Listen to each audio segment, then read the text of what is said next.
Ho un'emozione grandissima perché per me è la prima volta che mi esibisco, faccio un concerto così alla grande e niente, sono emozionatissima e spero di fare un bel regalo a tutti.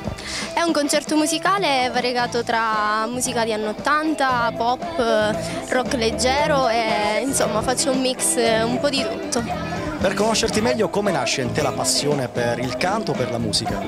Nasce fin da bambina, io ricordo i tempi che cantavo davanti alla TV, allo Zecchino d'Oro e niente, poi man mano crescendo si è evoluta questa passione per la musica in generale e poi mi sono dedicata un po' più al canto. Per te si potrebbe realizzare un grande sogno, quello di far parte della trasmissione Amici di Maria De Filippi. Sei impegnata nei provini? Sì, ho fatto quest'anno, per me la prima volta, le selezioni di Amici, ho superato già 2 provini e siamo in attesa di risposta. Giuseppe Attardo, assessore comunale allo spettacolo di Aragona, il concerto di Simone Infantino è una sua idea.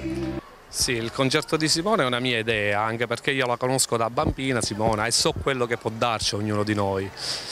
Sono certo che darà qualcosa di grande per la nostra Aragona. Siamo in attesa di organizzare altre manifestazioni, ma già con questa manifestazione sono sicuro che riempiremo i cuori degli aragonesi.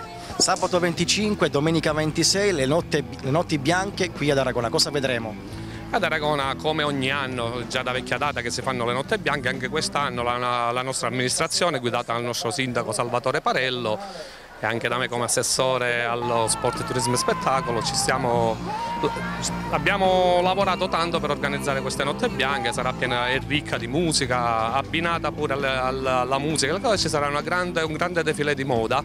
Continueremo pure con la Sagra della Salsiccia, nota ormai nella storia del nostro paese, e pure con poi il concerto finale di San Vincenzo.